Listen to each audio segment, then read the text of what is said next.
आपकी दीवारों में करंट क्यों आता है और करंट आने की क्या वजह होती है। कईयों के ऐसा भी होता है कि हर साल करंट आता है, जब भी बारिश का मौसम आता है उनकी दीवार में करंट आता है और नल में करंट आता है, कभी कभी अर्थिंग भी आता है। तो आखिर ये क्या कारण है, तो इसी के बारे में बात। नमस्कार दोस्तों, कैसे आप लोग, उम्मीद करता हूँ सभी अच्छे होंगे। और दोस्तों आपकी दुआ से मैं भी अच्छा हूँ। दोस्तों मैं हूँ प्रहलाद।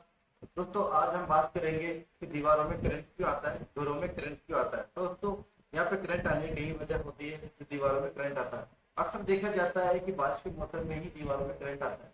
तो बारिश के मौसम में दीवारों में करंट क्यों आता है, इसी के बारे में चर्चा करेंगे। और नल में करंट क्यों आता है, अक्सर इन्हीं जगह करंट आता है, या जहाँ दीवार नमी है, जहाँ पे सीलन आ चुके हैं, वहाँ पानी आ रहा है, उस जगह भी करंट आता है। तो दोस्तों इनके बारे में बात करते हैं कि करंट आने की क्या वजह है और किन किन कारणों से करंट आता है। तो सबसे पहले फर्स्ट की बात कर देते हैं। जिनों के घर में हर साल करंट आता है, मतलब जैसे ही बारिश का मौसम होता है और दीवार गीली हो जाती है तो उसकी दीवार में करंट आता है। तो यहाँ पे क्या वजह होती है, तो यहाँ पे सिंपल सा वजह होती है कि जिस समय जिस इलेक्ट्रिशियन ने वायरिंग करी है, और हो सकता है जिस समय वायरिंग भी करी है और उसके अलावा जहाँ जहाँ पे काम किया है उन वायर पे टैपिंग करी है, तो कहीं ना कहीं वायर होता है वो दीवार पे टच हो जाता है। मतलब कहने का मतलब ये है, जिस इलेक्ट्रिशियन ने वायरिंग करी है तो वायर है वो दीवार पे टच हो जाता है, मतलब जिस पे इंसुलेशन नहीं हो, तो नमी आती है और पानी का बहाव होता है और दीवार गीली हो जाती है, तो उस वजह से दीवारों में करंट आता है और वो करंट नल तक आ जाता है और पानी में करंट आता है। तो जिनके हर साल करंट आता है उनकी तो ये वजह होती है। और दूसरी बात, यदि इलेक्ट्रिशियन ने वायरिंग अच्छी करी है और हो सकता है काफी पुरानी, 10 साल 15 साल पुरानी, उसके बाद करंट आ रहा है, तो उस समय स्थिति ये हो जाती है कि अंदर जो वायर रहता है उस पर टेपिंग किया हुआ रहता है, एक जॉइंट रहता है, वो वायर दीवार पे टच हो जाता है। मतलब दीवार पे टच हो जाता है, जैसे ही बारिश का मौसम आता है, नमी आती है, तो वहां पे दीवारों में करंट आने की संभावना बढ़ जाती है। और जैसे ही दीवार सूखती है, सूख जाती है और बारिश का मौसम चला जाता है तो करंट नहीं आता है। तो एक तो ये वजह होती है कि वायरिंग का ही मिस्टेक होता है, जिसमें करंट आने की संभावना होती है।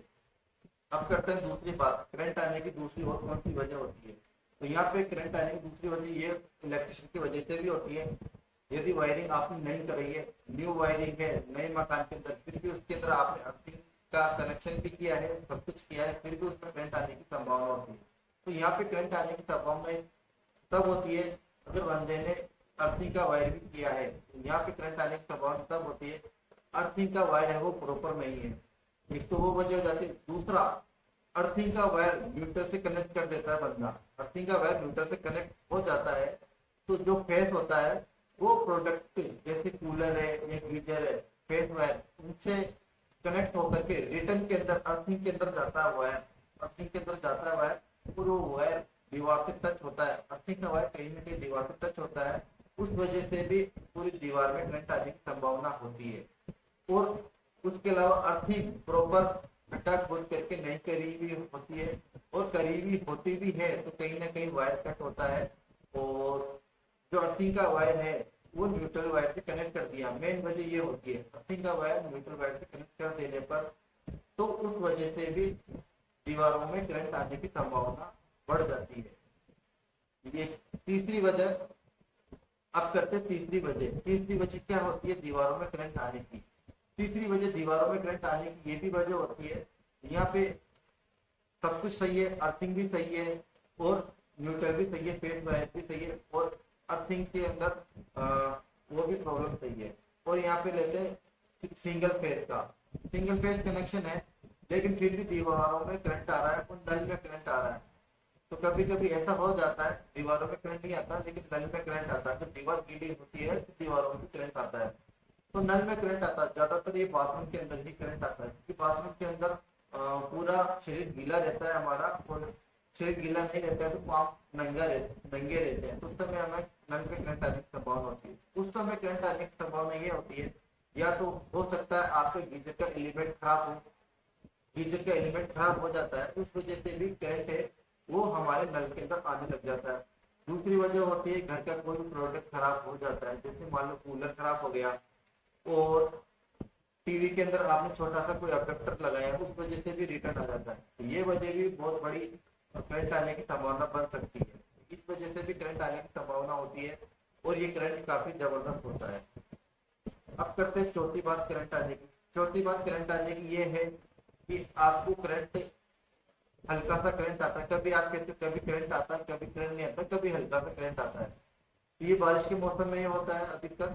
तो जैसे कि आपने नल में करंट आया, थोड़ा सा करंट आया, ठीक है, कभी आपने टेस्टर जला करके भी देख लिया तो उसमें भी करंट आया, तो कभी कभी बहुत ज्यादा झटका मारता है। वो करंट आने की वजह क्या होती है? वो करंट आने की वजह होती है जैसे कूलर के अंदर करंट आ जाता है, ऐसा गीजर के अंदर करंट आता है, ये वजह होती है करंट आने की। अर्थिंग का करंट है ये अर्थिंग का करंट है। जैसे अधिकतर ये पानी की मोटर है उसमें करंट उसमें आता है, और अर्थिंग कूलर है, गीजर है, इनों में सबसे ज्यादा करंट आता है।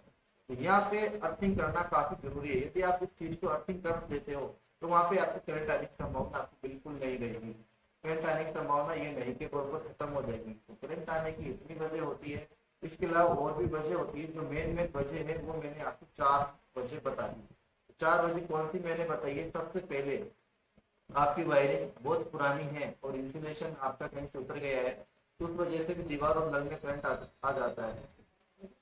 दूसरी वजह यह है कि आपने अर्थिंग वगैरह सब कुछ करवा रखी है, लेकिन न्यूट्रल वायर को अर्थिंग से कनेक्ट कर दिया तभी इलेक्ट्रिशियन है, उस वजह से भी करंट आने की संभावना हो जाती है। तीसरी वजह यह है कि आपका प्रोडक्ट कोई ना कोई खराब हो सकता है। जैसे कि मान लो गीजर खराब हो गया, और मान लो कूलर खराब हो गया, या फिर कोई अडाप्टर खराब है कोई छोटा सा, उस वजह से भी आपको करंट आने की संभावना काफी बढ़ जाती है। और चौथा करंट ये है कि नॉर्मल अर्थिंग का करंट होता है, जैसे कि कूलर में आ गया और गीजर में हो गया, उनका बॉडी का जो बॉडी है उस पर करंट आता है। कभी करंट आता है कभी नहीं आता, तो ऐसा करंट आने की संभावना कभी बहुत ज्यादा बढ़ जाती है। तो करंट आने की वजह ये 4 जो है वो इम्पोर्टेंट है। ये जो मैंने आपको बता दी 4 करंट, इसी वजह से करंट आने की संभावना ज्यादा बढ़ जाती है। लेकिन ये करंट कोई मामूली करंट नहीं है, इन करंट से इंसान की जान भी जा सकती है। तो आप इससे आप सचेत रहे।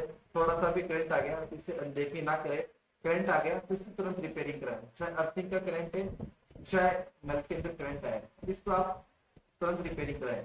जो भी अभी तक मैंने ये करंट की बात करी, ये मैंने अभी सिंगल फेज के अंदर ही बात करी। 3 फेज के अंदर थोड़ा सा प्रॉब्लम हो जाता है, लेकिन 3 फेज के अंदर भी सेम यही होता है, लेकिन आप इससे बच के रहें।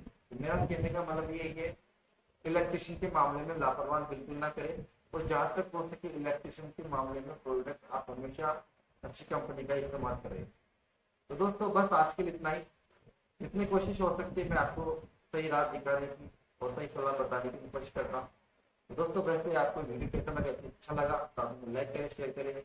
बच्चे के लिए ओके, थैंक यू, बाय।